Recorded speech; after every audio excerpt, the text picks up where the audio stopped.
Quand devez-vous vendre un bien immobilier? La question peut se poser à de nombreuses reprises dans votre vie d'investisseur immobilier, sauf si vous êtes un maniaque de l'immobilier et que vous voulez absolument tout garder toute votre vie pour pourquoi pas le transmettre à vos enfants.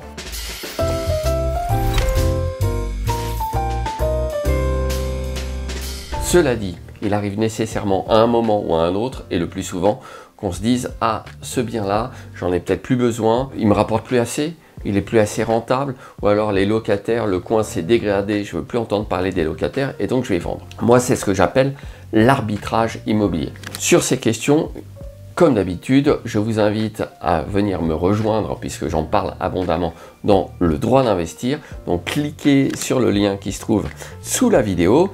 Vous pourrez devenir membre de la communauté Le Droit d'Investir, mon podcast pour investisseurs immobiliers qui, outre la possibilité d'écouter les épisodes qui sont produits chaque semaine, vous donnera accès à de nombreuses ressources complémentaires, dont le coaching commun mensuel. Et maintenant, petite nouveauté, j'attire votre attention dessus, le résumé du coaching commun avec les thèmes abordés. Allez voir, ça va vous plaire. Cela dit, à quel moment vendre son bien immobilier et surtout, comment déterminer qu'il est temps de vendre? Ça, c'est une question vraiment intéressante et importante. Et pour ça, j'ai une règle assez simple. Je vais calculer la rentabilité de mon investissement immobilier. Je vais regarder quelle est la valeur de mon bien immobilier sur le marché.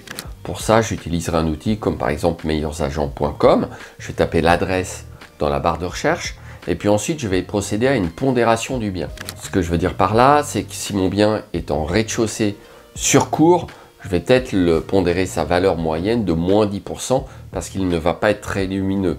Si au contraire il est en étage élevé et qu'en plus il vient d'être refait à neuf, par rapport à la valeur moyenne du prix du marché indiqué dans meilleursagents.com, je vais peut-être pondérer à plus 10 ou plus 15%. Bref, là c'est votre métier d'investisseur qui entre en ligne de compte et vous allez devoir être capable d'apprécier la valeur de votre bien. Vous pourriez même aller plus loin bien sûr et demander un avis de valeur à un ou plusieurs agents immobiliers puisqu'après tout, vous allez peut-être vous adresser à des agents immobiliers pour vendre votre bien immobilier.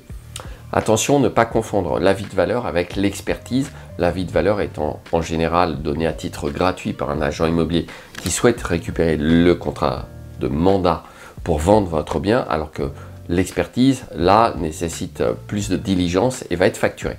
Cela dit, donc vous avez la valeur de votre bien immobilier.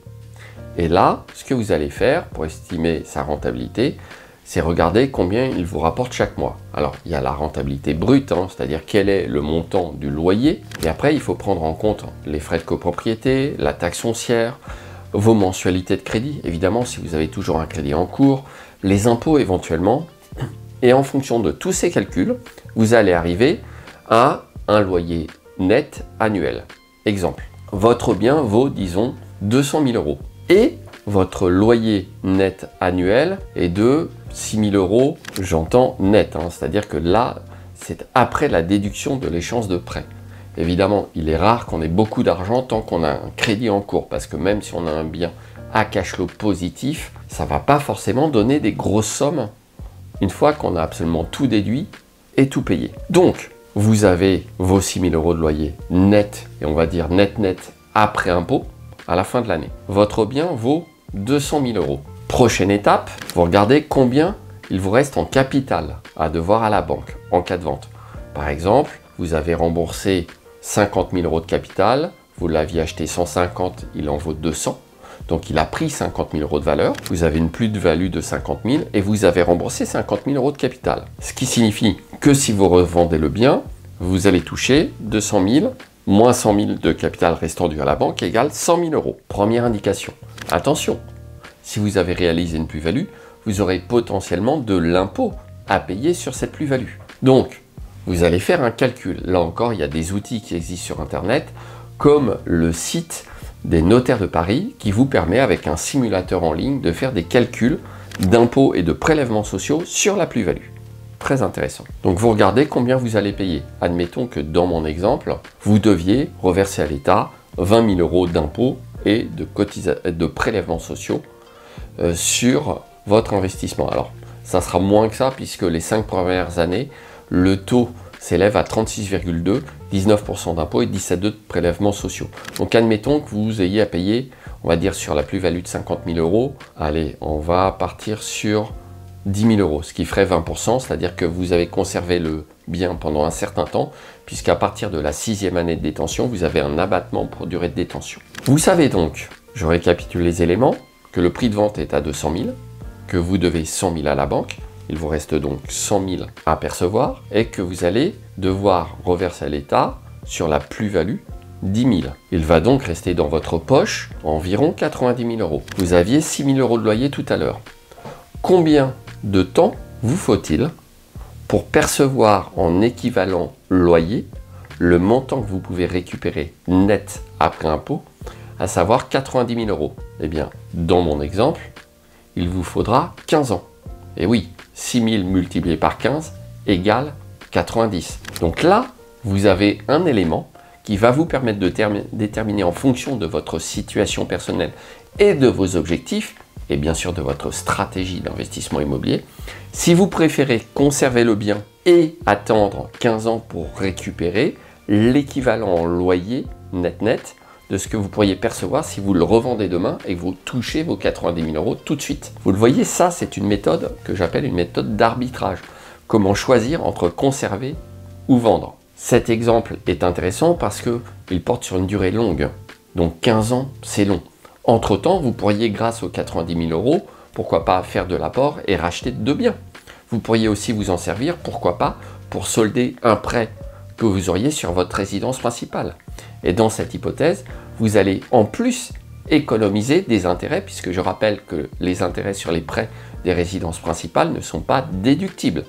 Donc s'il vous reste 90 000 euros à rembourser à la banque sur un prêt de résidence principale, dont par exemple 25 000 euros d'intérêt, vous remboursez par anticipation et vous allez économiser 25 000 euros d'intérêt. Vous le voyez, l'arbitrage est quelque chose de très important et ça c'est une petite méthode de calcul que j'applique personnellement et qu'assez souvent je pratique avec mes clients pour les aider à décider s'ils doivent, oui ou non, revendre un bien immobilier. Il y aurait de nombreuses autres choses à dire, comme par exemple sur la rentabilité à propos de la résidence principale, mais là j'ai choisi d'aborder l'angle de l'arbitrage et du calcul. Bien sûr, sur tous ces sujets, pour en parler avec moi, n'hésitez pas à rejoindre le droit d'investir, puisque vous pourrez m'interroger à titre personnel pendant 2 heures chaque mois pour parler de votre situation. Voilà, j'espère que cette vidéo vous a éclairé sur ces questions de calcul. Je le redis, l'immobilier c'est du calcul, d'accord? Évidemment c'est de l'humain, bien sûr, vous allez avoir des locataires, je ne néglige pas cet aspect-là, et vous remplissez un véritable rôle indispensable dans la société, à savoir loger des gens. Mais si on décorrèle la fonction logement de la fonction investissement, l'investissement, la partie investissement, c'est évidemment du calcul. Je vous dis à tout de suite dans la prochaine vidéo.